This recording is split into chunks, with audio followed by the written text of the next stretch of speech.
What the hell was that? I have no idea. Welcome back to Dadnarok. This is Sean. And this is Chris, and that is a weird opening that I just threw together. Let's listen to it again. Why not? Let's see. What was that? It was quick.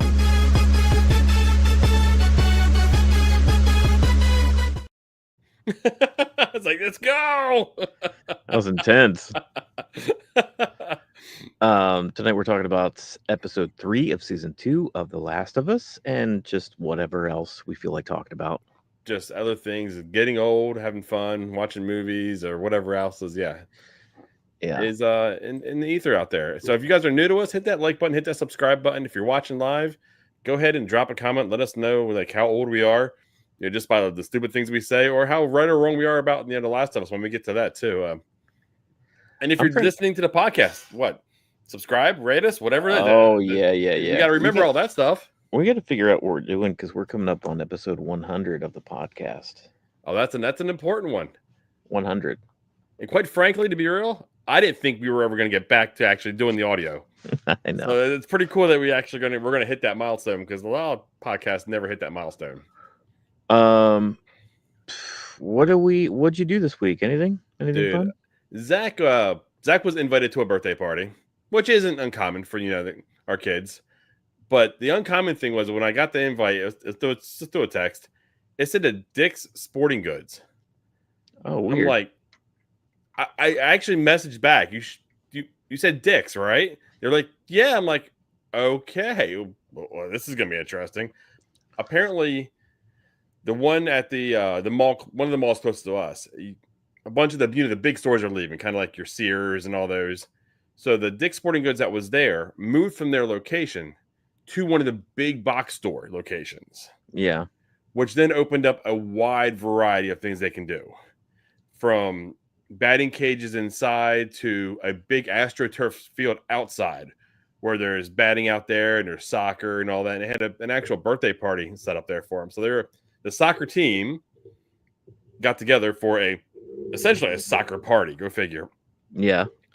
So that's going, and I'm just kind of watching, and me and another dad are just kind of sitting there on the side, just kind of watching and enjoying it. It's beautiful outside, so we're just having a good old time talking. And then me and the birthday boy's dad got suckered into getting on the field.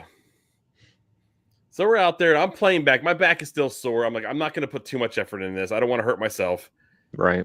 And one of the boys that Zach hangs out a lot with, dude, I was catching strays left and right. They're like, watch it. Old man's on the field. Watch it. He's 50. He may break a hip. I was like, I did like you at one point. Dang, 50. I was like, you're not too far off, but Jesus. You're still on the lower end of the 40s. I know I haven't hit that. I haven't peaked in my 40s yet, but it was fun. It was like we were going back and forth, and it was a good time. But man, I realized real fast how out of shape I was. Even when I wasn't moving a lot, it was still enough to be like, holy crap. Yeah, it's bad. Well, you noticed before we hopped on here, but I had more hair last time around, and more hair here too. I got rid of it, and you don't know what, I never used to see this little portion of my the neck. I'm used to seeing that chin, but not this chin. This chin used to be covered. Dude, wait till I shave. I haven't seen my face in a couple of years now. Now, if I go full shaven, I mean, seeing you, I was like, I noticed the haircut, and I was like, hold on, you shaved too. It's like you look drastically different. Now, what led to the shaving? Was it something Christina wanted you to do, or did you just wake up one morning and you're like, screw it, taking it off? She never wants me to shave. She actually hates it. It actually looks a little bit better now because I've had some stubble grow in since I did it, but it was like clean shaven, and I don't know. Every now and then, it's like I told her, it's like when a forest burns down, it just grows back, healthier. You just gotta take it off, and it feels sometimes you just good for a couple days, and then you kind of get back into what it was. I don't think it even feels good. I think it just cleans the slate, because it's once you because I tinker with mine a lot. Because because I have all this. This doesn't really grow in, right? But I got all this stuff I either like keep or leave off. I usually have a patch here. The mustache is always there. It's like how wide do I make this patch down here? Do I make it short like right here on the chin, or Yeah. do you make it spread out further? And if it spreads out further, do I connect it with the sideburns? So it's like by the time I mess with it so often, it just becomes this mess. And I just got sick of it, and I got rid of all of it. You got to take it off, start fresh. Yeah. Now, see, for me, like I used to try to maintain mine on my own, and it got to the point where I couldn't. So I found like a bar. I used to go to Sports Clips, and I had a barber there that she would take care of it for me, and she Yeah. like to like a store about 20 minutes away. I'm like, I don't really want to do that right now, or as often as I need to. Right.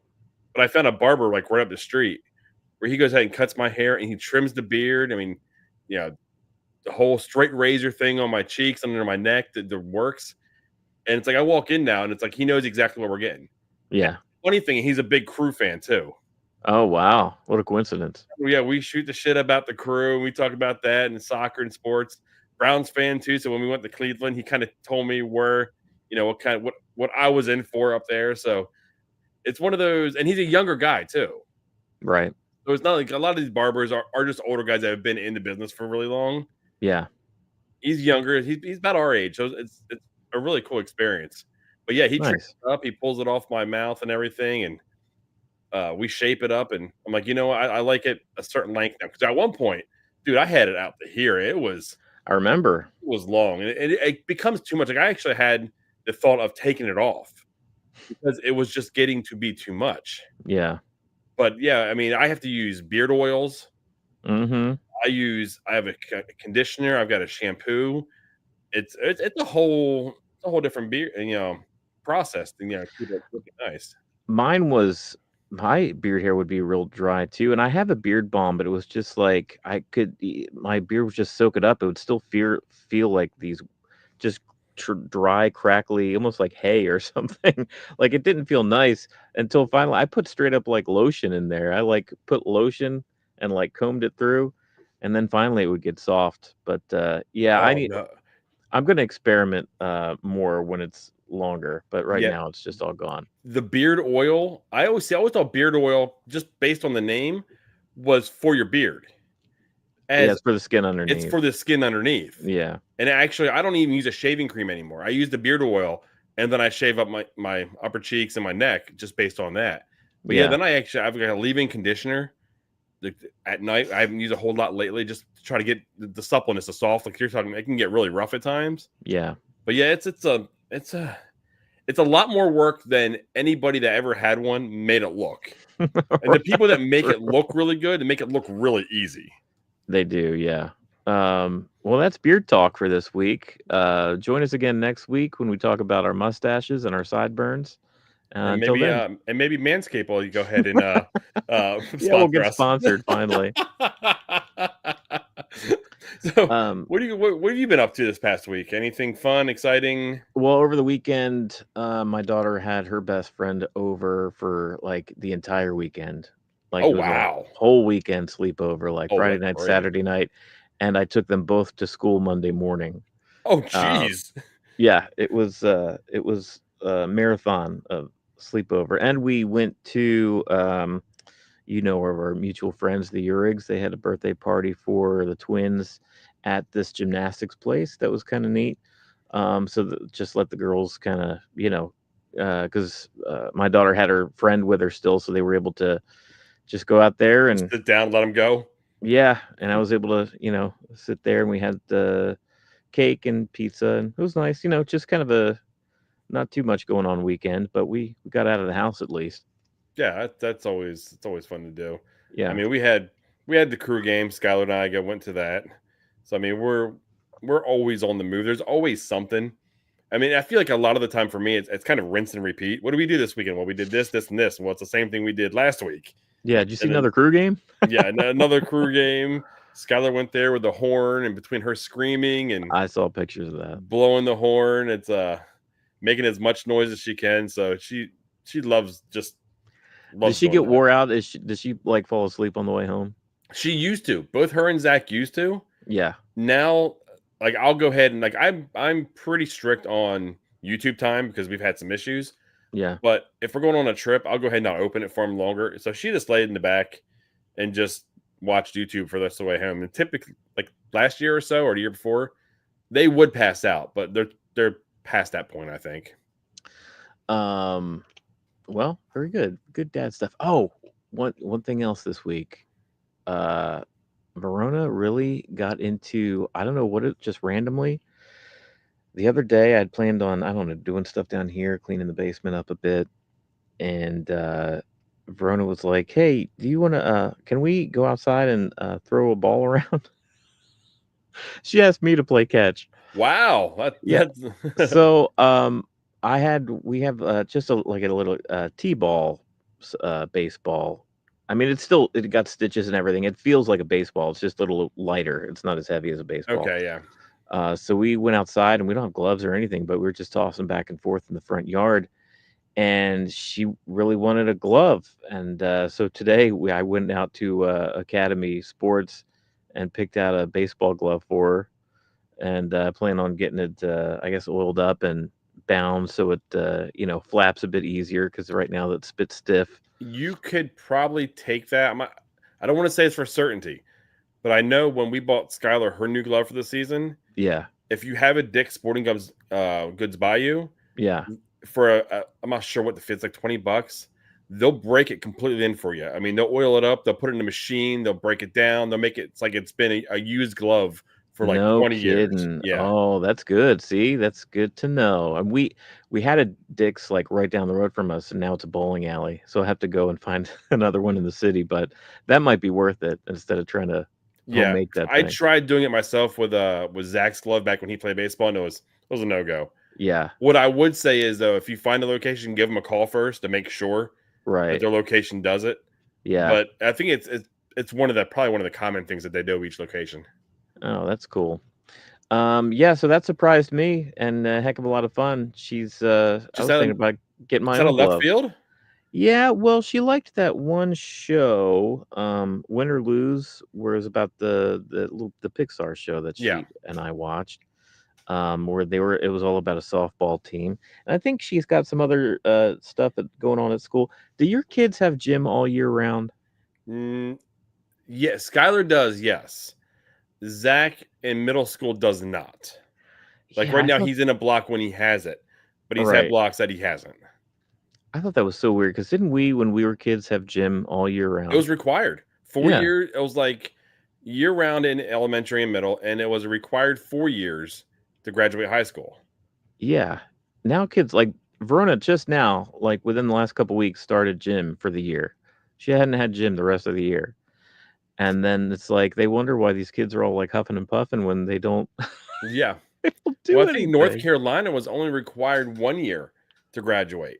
Wow. So it's like, yeah, the requirements all around the place are so much different. It's I just want my kids to go through the same hardships that I had to go through. That's all. yeah, I want Zach to learn how to square dance in gym. I want him to have the awkward experiences with other friends square dancing, Yeah, the embarrassment of the inability of climbing a rope in gym. or playing crab ball. Remember those little scooters, and you're Yes. scooting and you're running each other's fingers over, trying to kick a ball. And the parachute day. Oh, that was fun. Lift it up and go underneath. Yeah. See, I want them to do that stuff. But All yeah, those. I think that's why. I think she had gym recently. They were doing kickball and maybe softball, and they had just, gloves and stuff. And she's into it. Anytime where she like expresses any kind of minor interest in anything, I try to hop on it and embrace it. And So we're that still early in the season. You think should be interested in trying softball? I think eventually, yeah. I don't know. I don't know.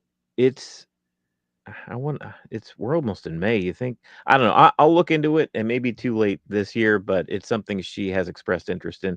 And the school that she goes to, actually, they have a good softball program, Okay. or it's actually one of the better sports that they offer there. So I'm happy about it. Yeah, I hope she sticks with it. Yeah, Skylar is all about softball, and yeah, and they've started up. They've got some practices. They've had some rainouts already. They got some Hmm. games coming up. So I know up here that that ship's kind of already sailed. But I'm not sure. Each area is a little different. Yeah, we'll look into it. So you ready to Um, dive into this? Yeah, because I'm curious about what you think of this episode. I'm curious. You want me to go first? Yeah, you go first. Okay. This episode to me was hands down the best episode of the season. Really? Okay. Not even remotely close. Now I say that with the caveat of I still don't care that Joel died. I Mm, still don't care what Ellie's doing. yeah. I care more about the side characters. Yeah. Dina, Tommy, what is Tommy's wife's name? Maria, uh, Jesse. All Yeah. these side characters, they're the ones that I care about what they're going through. Right. I'm still struggling with the main character. With Ellie? With Ellie, yeah. Because Yeah. if I was sitting up on the council during her speech, Yeah. I wouldn't have bought it. Right. It's like, Yeah. okay, you've been here for as long as you've been here. You've lived in here, but you've been an outcast and you've done everything in your power to stay an outcast and not really participate in the town and everything. Now you want now that you need something, Yeah. you want us to help you when you wouldn't really help us unless we pulled teeth to get you to help us. Yeah, that's interesting. That's an interesting point. Well, first of all, I feel the same way. This is actually my favorite episode so far this season. And I thought for sure that you were gonna be like, "Oh, man, this is so boring, like, the show's totally slowed down."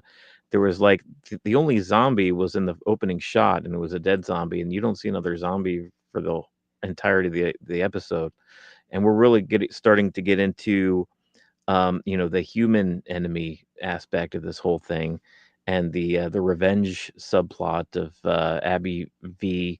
Ellie, and they're kind of setting it up, and we're setting up the rest of the season with this episode. And I was worried that it was just going to be too slow and too drawn out for you, like you were just totally lost interest. Now this one here, it may have been the more conversational, the more dialogue heavy, the more because when you had Tommy sit down in the outfield with a therapist and they're talking, Yeah. when you have Ellie talking to Tommy and he stops her, it's like, don't tell me about my brother. Types, Right. Right. when that's going on, when Dina shows up and walks in with the map and say, you can't go without a plan. It's like Yeah. all these other characters that have now my fear is now that we've left Wyoming, we're losing almost all these characters I care about besides Dina. I think we will. I don't think they're lost because I think the show's done a good job with fleshing out Tommy. This is a different Tommy in this show than he was in the game. Because Tommy was very much fired from the hip and I'll do what I want. Let's just say this. At this point in the story, Tommy was already on his way to Seattle. He left before Ellie to go get revenge on the Wolf crew. So this is a different character on this show where he's more responsible. He's more, and kind of more of a leader position Yeah. in Jackson, and which I appreciate, and I appreciated his that whole council scene where they were kind of getting up and telling their points of view. And it's interesting that you say you don't care about Joel. I almost think that the show kind of emphasizes that fact because you get that moment with Tommy and Joel and him kind of mourning, but then you pull back and you see all these other dead bodies that are there. And it's like in the game, Joel was like there wasn't a big loss of people, whereas like multiple people. Like Joel was the death and it affected everybody. But this was a good portion of the town Yeah. succumb. And it kind of makes you almost like reevaluate because it's one thing to like say okay they did us wrong, so let's go ahead and in Joel's honor go out and take revenge or justice or whatever. But it's another thing when it's a town full of people and it's like we were just hit really hard and like we have to focus on recuperating, recovering, Rebuilding the um wall. reinforcing. Like yeah, like if we want to continue to be a settlement we have to not ignore the fact that we lost a bunch of people, but really it does them more of an honor by like trying to live on as opposed to like. Well, they have to mourn. The y- town is still mourning. right. That one lady that stood up on the chair essentially said, we almost all lost somebody here. in Yeah. some manner. Joel was murdered. The other ones were taken by, the horde, essentially. Yeah. So, I mean, she was basically saying one person isn't more important than another. We all have to continue and move on. We can't send 16 of our best. Because what if they come back? What if there's another horde that, is on its way? We can't lower our defenses. Yeah. It's totally sensible. Makes sense. Who do you think voted yes? There was 3 yeses. I think Tommy and I think Maria were 2 of them. Do you think Jesse was the third yes? Most likely, unless we are meant to think that, because I think those are the 3 people on the council that we know of as characters, right? We don't really know the other people in the council. So unless they start introducing other people in the council, then it probably is just them 3. Yeah. I think it'd be a better story if Jesse was a no. See, I think so too, but the fact that we don't know if we were like, well, then who was the third person, but we don't know any of those people, then Well, it I doesn't think the really rest matter. of them are even if it's a yes, I think it's irrelevant to the story. I Yeah. think with Jesse being a no and him being close, I mean, him and Dina were or are a thing on and Yeah. off. I think they are before they went off again. Yeah. And then Ellie was close with Jesse as well. So if Right. Jesse voted no, and then it got back to those two Yeah. at a later point, I think that would lead to a more interesting dynamic and story. Why did you vote no? What was the purpose between you voting no? Why did you turn your back on us and that whole deal? Yeah, it's interesting because I think Ellie understands where the town is coming from. Like it just makes sense. Like this is a totally selfish thing for her to go and do. Even just her, even if she was like the only one to go out, like it's still like she is good at what she does. You know what I mean? Like Yeah. her and Dina go out and they may be brash and they may be a little stubborn or a little too confident when they're out there, but they are they're still surviving, Yeah. like they're able to handle themselves, and everybody needs to be able to handle themselves. So to lose them as the resource that they are for the town sucks either way. Um, so I don't know. I think it's funny because it's like I know where the story's going, but there's also been enough changes where I don't really know if I know where the story's going because at this point in the game, this is where you take control of Abby, like we talked about last week. Yeah. And this whole like town conversation didn't really happen or was kind of glazed over. And you start right from like getting to know Abby, and I'm curious if my assumption was that we were going to do like blocks of time, like maybe a whole episode dedicated to Abby and the Wolf Gang in Seattle to get to know them and where they're at. And maybe that's still coming, but I didn't expect that we would have a whole episode of town Jackson reaction and Ellie's new mission. Basically, is what this was dedicated towards. Another thing I really think why I like this episode so much is that it felt like a Western to me, and Westerns are like, it's one of my favorite genres. The reason why is because it's kind of a low key story. Like the stakes aren't huge. You know what I mean? You could supplant these human groups, whether it be the wolf group or this whisperer group, the ones that were whistling, or Were they even the whispers? I thought they were scars. oh, they were scars. Yeah, they're called scars. I don't know. Whispers might be something else in the game. I don't know. So I know Um, they're starting to I know the after show portion that I always watch after like the credits. yeah, They got into like you were mentioning, like you weren't expecting this whole thing with the town recovering. right. They said they got into that because it's something that the game mechanics didn't allow for. Yeah, So yeah, with it yeah, being a show, I let them breathe a little bit for this episode. But yeah, the scars that was jarring.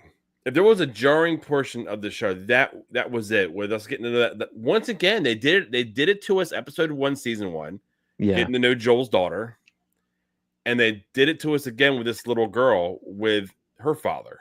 Right, yeah, I'm like, come on, really? Is this necessary? Because when they hid and they came back and that one guy was dead in the road, I was like, they're all gone again. I'm like, oh, and then they showed the little girl. I'm like, oh, this sucks. I don't, I yeah. don't, I don't really want to see that. It's not necessary.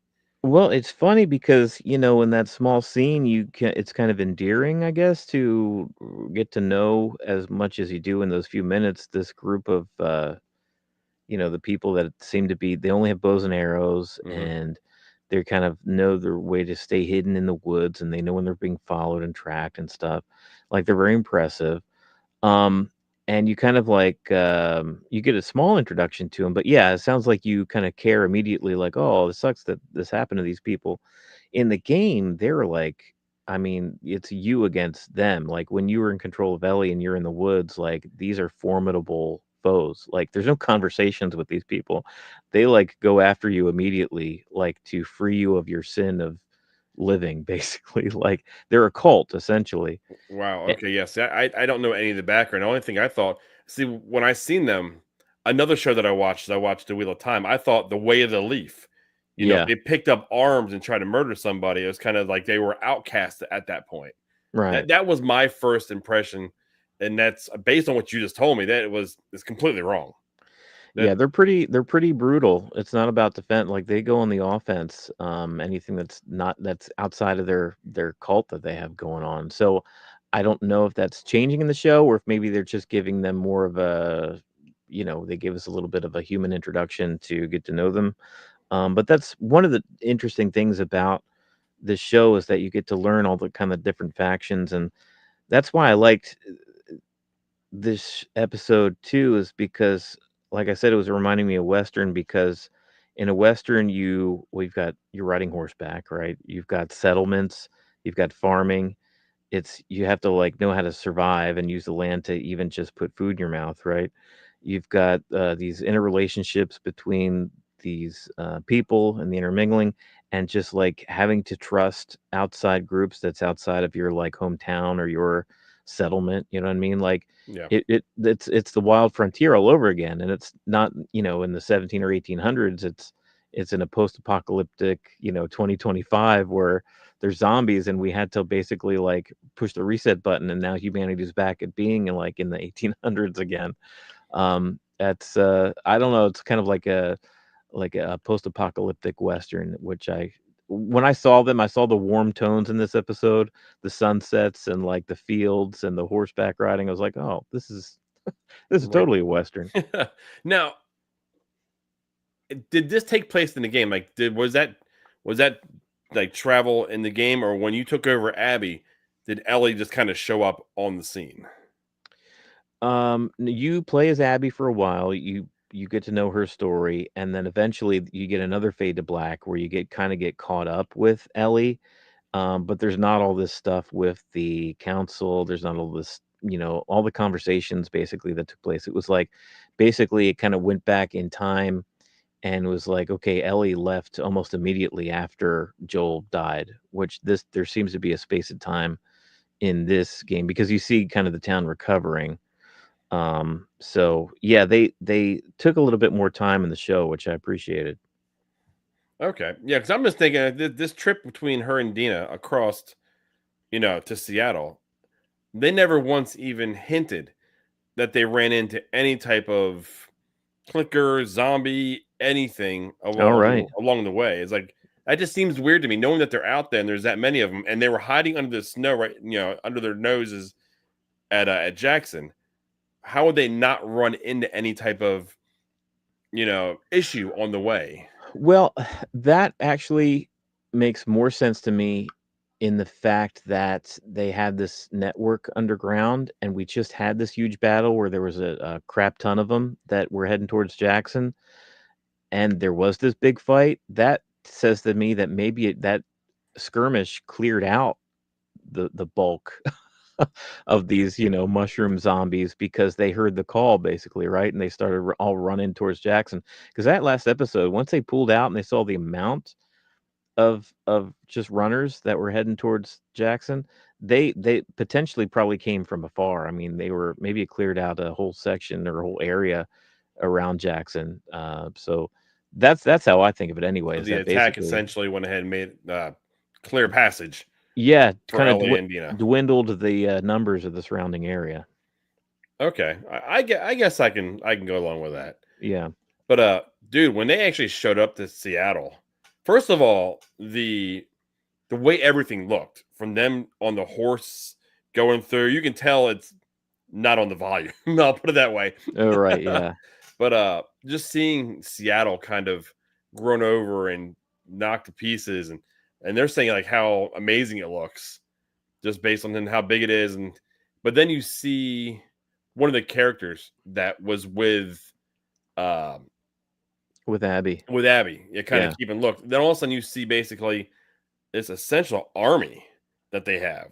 right. Like, how big is this group of I guess wolves? Like, what kind of like numbers do they have like in the game, or what should we expect for just these two characters going into this? Well, in the game, they had a ton of them. I mean, basically, they occupied Seattle, so it was like a settlement. And I know they occupied at like a stadium. They basically transformed, I don't know, maybe the Seahawks stadium, Lumen Field. yeah, into like an actual livable space where it was fortified and they had like room and board. And they had kind of a training area down where the actual field would be in the middle. And that was kind of their home turf. And they had the streets kind of surrounding that. So it's not a small group by any means. It's probably more people than live in Jackson, I would say. Okay, yeah, because I'm thinking that, and they're showing all these people, and then I know that it's just Dina and Ellie. I'm like, oh, they're out of their they're over their head. Oh, for sure. Yeah, and I think that's what you're meant to feel with that last shot because Dina and Ellie earlier in the episode they say how there's only a few of them or they're supposed to be, they heard Why is it uh, so quiet? Or yeah, yeah, they something had those lines. mention of a smaller group called the Wolf this Wolf Pack or whatever and they're not small or if they were small at some point they've gotten a lot bigger. They multiplied. Yeah. Uh, okay, yes, I mean this by far I think was the best episode for me. Yeah. And like I said, and the reason being is mainly because I think it was so dialogue heavy. Right. Uh, Action, I'm a sucker for action. So Yeah. if you put a bunch of action, a bunch of zombie hordes and fighting and all that, I'm going to enjoy myself. But this one here is like I like sitting down, like hearing the characters talk and just the works of it. So I'm kind of It, curious to see where it goes from here. We're about halfway through. yeah, that's crazy. If we get a full-on Abby episode, we don't even see Ellie next episode or anyone from Jackson. How do you think you'd feel about that? I'm torn. Yeah. I don't know how I'd feel about it because I mean to this point right now, I don't know anything really about Abby. Right. There's no connection to Abby.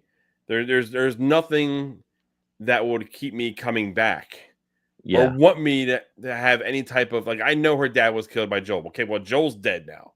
Yeah. Okay, why do I want to care about what she's doing now? What's going on? What's the draw for me now? So it's hard telling until I get a little bit more information. Really, Well, you know what makes it interesting is that it's somewhat balanced because it's not as though Abby is some hero back on her home turf. Abby's kind of an outcast with the wolf too, because she's driven the same way Ellie is now. I mean, she has been driven since her dad died in a very unhealthy way, right? Like dragging her people along. I mean, we get a glimpse of that in the other episode where the people that were with Abby were like, "We just got to convince her to get the hell out of here." You know what I yeah, mean? they Like, weren't even all in on it. They were like, okay, let's do what you came to do. Let's go. yeah, and there's more to that. There's just more kind of dysfunction with her own group and her. So there is more to come with that. There's some introduction to some more characters and stuff too. So I think there's enough coming up where it'll keep interest. But I'm curious if they're gonna do that where it's like just a full episode of Abby, or if they're just gonna still like intercut.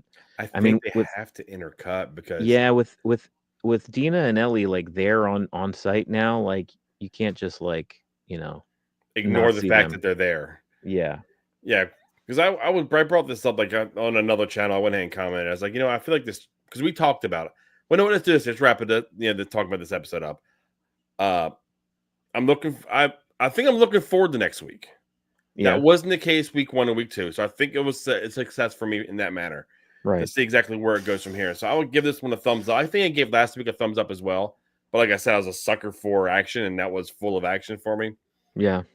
But I'm ready to go. I want to learn more if they're going to give us any more about this, the Scar group. I need to know more about these wolves, the numbers. Are they hinted towards there's going to be a lot more zombie issues. Oh, right, yeah. So, because I love watching how the things are made. Yeah. So I'm all in on that. I'm ready to go. Um.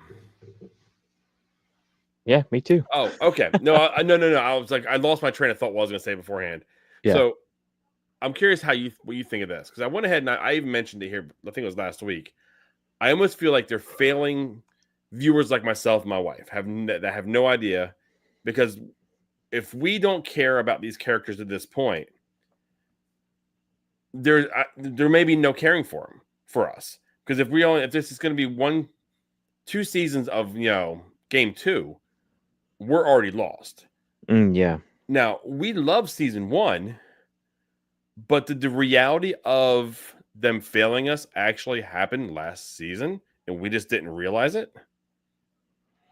Um, maybe. I don't know because the the show kind of echoes the game in that a lot of people, a lot of gamers, quote unquote gamers, like only recognize the first game where you're like, no, that's the masterpiece, you know?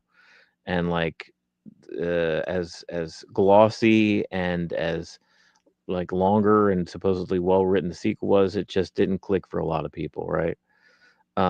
So a lot of people only recognize that first one and they're like, yeah, the second one is what it is. And I have a feeling that like the show has kind of been doomed from the start to be a carbon copy of that. I mean, it's like if you're basing the story I, so closely to what the game story is, then you're kind of doomed to be like that. You know what I mean? I mean, it was interesting because they cast these actors like Pedro and Bella to fulfill these two roles, and the first game was very much a buddy cop film stretched out to a season or a full video game where it was like you learn about these two people getting closer and closer together, forming that bond, and you as a viewer kind of forming that bond with them, right? And like that was an interesting part. And you got somebody like Pedro and Bella who was from Game of Thrones. Mhm. It was like good casting. I guess he was from Game of Thrones too, wasn't he? At some Yeah. point. um, but yeah, so like I think that was interesting and that was worthwhile. But then when you get to the point where Pedro's no longer there and we're doing this like post Jackson stuff in Seattle, like I think it's interesting enough to keep some people aboard. But yeah, I gotta imagine that there's a lot of people that are just kind of noping out with between the last episode and this one and the next one, just because it's not their cup of tea anymore. Well, I'm just thinking that the connection between season one and season two is season one. I feel like by the end of season one, I should have cared about Ellie and Joel. Yeah, Like that's what should have gotten me caring about that. So when Joel died, I should have been. Now, all fairness, it was kind of spoiled for me, so I knew he was going to die. right. But I still didn't care enough to get really any reaction out of me. And the Ellie thing, I mean, I'm harping on it. I know it kind of sucks, but that was someone brought that up. I'm like, I didn't think of it that way. I didn't think of it, season one, them not actually being fully successful for me without knowing anything about the game.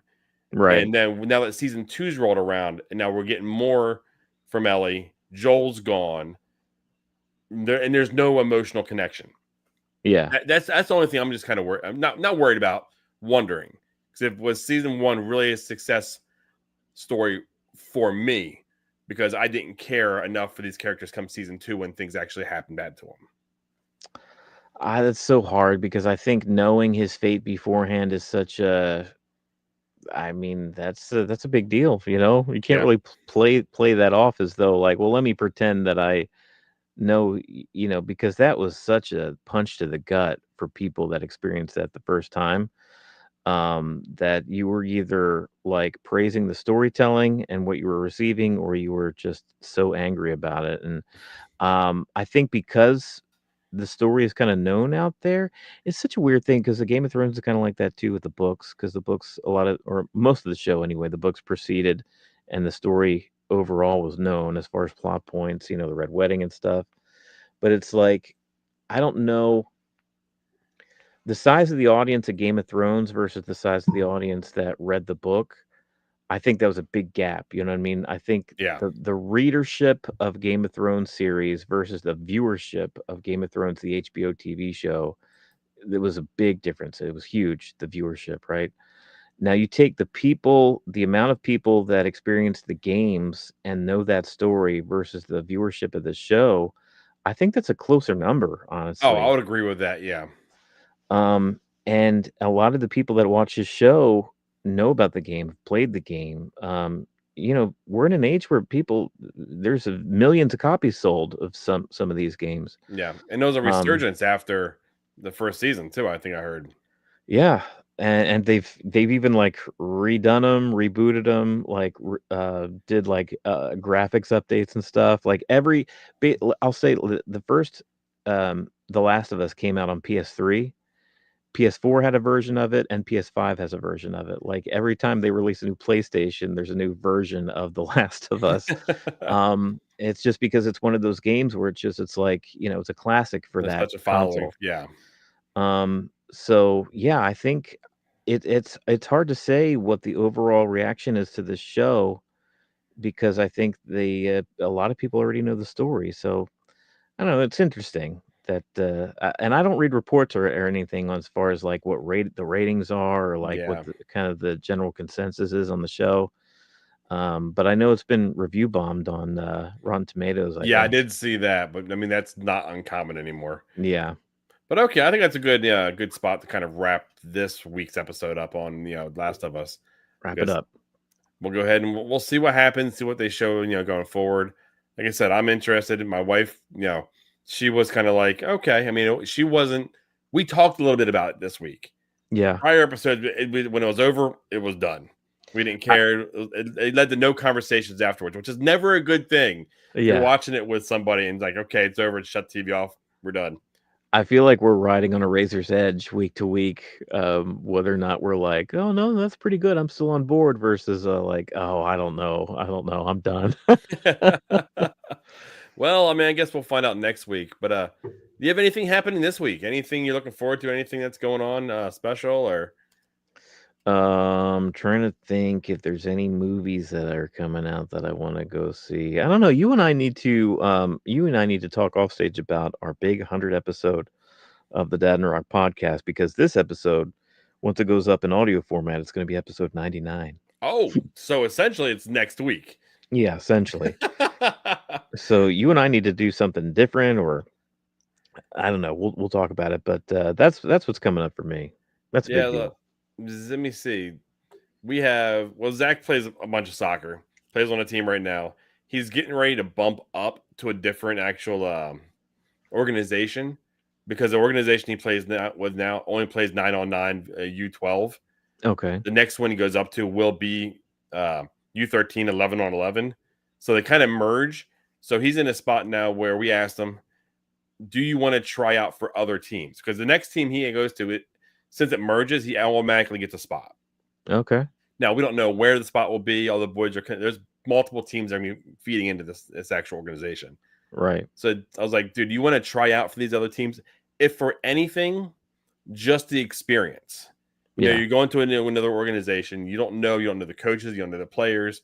It's going to be uncomfortable. And sometimes he performs well in uncomfortable.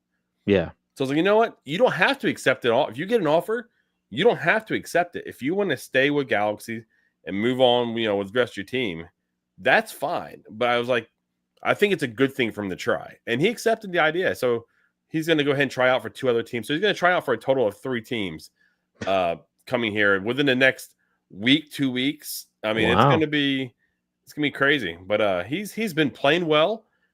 He's increased like his skills with his feet. It's Yeah. actually funny. The way he plays with his team, they trust him with his feet. Like they'll pass it back to him, and they know he's going to get it out. Yeah. That wasn't the case last year. So it's like Oh, we put a lot of money into this training for him, and we're sure. seeing it come to fruition, which is Yeah, really nice. good. And the confidence level he plays with, they just won their game 2-0 yesterday, Yeah. which is fun. I always tell him, dude, clean sheet. That's all we want. We want a 0 on the board. You're getting a return on investment. So it's fun, and it's one of those things too. You walk a fine line with youth sports. Yeah, It's like, okay, I don't want to push him too hard. I want him to enjoy what he's doing. right. There's been a point where I've kind of pulled back. Like I used when he started first playing, I was very vocal on the sideline.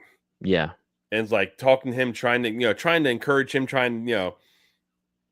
I was hurting him as well because I was telling him what to do, right. which I learned that it's not a good thing. So I got to the point now where I can't sit down because my nerves are higher than his are probably. Mm-hmm.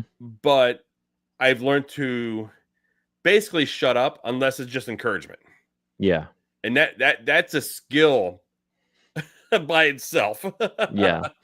But yeah, I've got that going on, and actually, I think I am going to start building my Hogwarts Express Lego set that I've Oh, got. you need to take pictures or post something with that. Post it on our feed on our YouTube page or something, because that's gonna be a mess. I opened the box. Yeah. I seen bag 49. Oof. I have Woof. never seen bag 49. My jaw hit the floor. I'm like, that is a lot of damn bags. I bet that's gonna so be a crazy endeavor. So yeah, I'll go ahead now. I'll put up little things here and there. I'm not good at recording myself while doing the Legos, Right. just because it's I don't know. I get into a space where it's like, okay, I'm just kind of following along, getting things done. We'll make sure it looks right, Yeah. and having a camera. But I mean, what I may do is kind of do a step by step, opening the bags.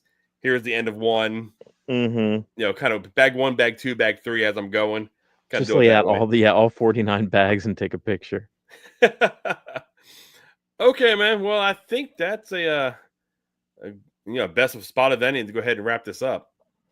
Yeah, we'll be back next week to talk episode 4 of The Last of Us and do something with our 100th episode of the podcast. I'd love to maybe listen to our very first episode and Oh, joke dude, on if we us a went bit. back to the Lion King episode, Yeah. oh yeah, no, that if we could figure out a way to go ahead and kind of watch, listen to that and talk about it as we go, kind of like a commentary on our first episode, that would be fun.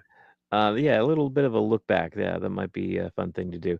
But we'll be back either once or twice in the next week. And join us. If you haven't subscribed to our YouTube page just yet, be sure to go ahead and do that.